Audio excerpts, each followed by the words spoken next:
Today, let's see how we can turn this image into a usable PNG. Once you've opened Photoshop, drag and drop the image into the application.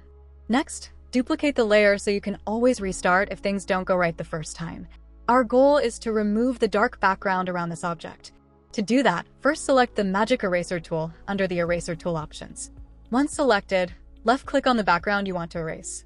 As you can see, some parts of the background are still left. Click again to remove those as well. Next, we'll regenerate the glow around the object.